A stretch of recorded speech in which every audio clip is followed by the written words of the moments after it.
The Havanese. This tiny canine with a big heart has a taste for the good life. And it's no wonder. For centuries, these pampered pooches have adorned the laps of the rich and famous. Good boy. Queen Victoria owned 2 of the toy dogs, and Charles Dickens had one he affectionately called Tim. But Barbara Walters swears her Havanese is really something special. Her dog's name is Cha-Cha, and she said that it told her, "I love you." She announced that on The View, so maybe it can talk. There's no doubt that what the Havanese lacks in size, it makes up for in personality. It is a very lively dog, it is a very affectionate dog, and it is a very people-loving dog, and it is bred solely for companionship. The other thing that's good about the Havanese is they're not yappy and snappy like a lot of the toy breeds. The Havanese is an ancient breed whose origins can be traced to the Mediterranean as far back as the 1st century AD. These charming pets are believed to be members of the Bichon family and to have traveled aboard Spanish trade ships to Cuba in the early 16th century. When the Cuban Revolution broke out, 11 of the dogs fled to the United States with their well-to-do owners.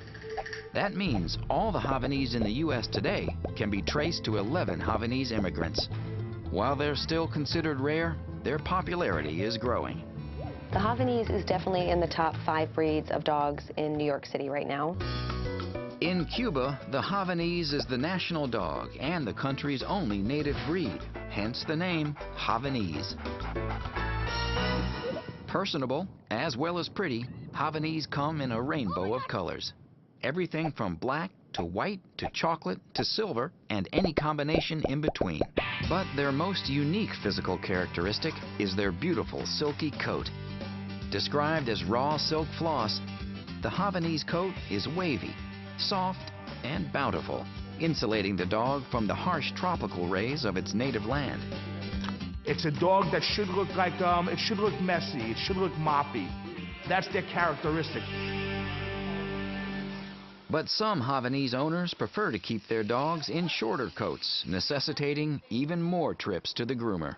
Short-coated or long, the Havanese will bounce its way into your heart with its distinctive gait.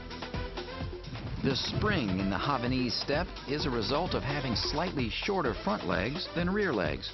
That's all part of the charm, just like the breed's arched tail, which curls over its back.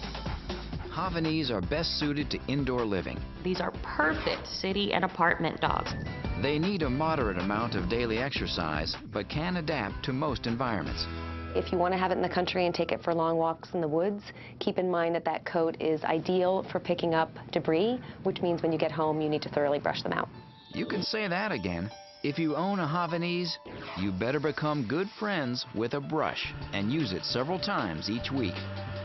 You don't want to brush your dog, this is not the dog for you.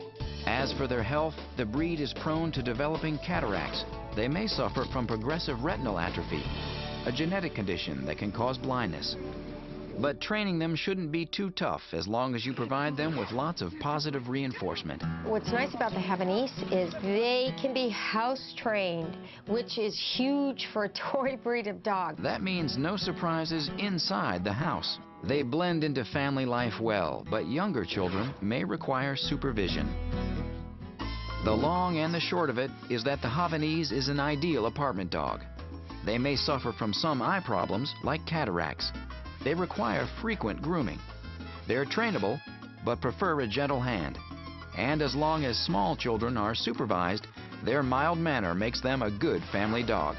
It seems that this little dog from Havana is destined to keep winding its way into people's hearts.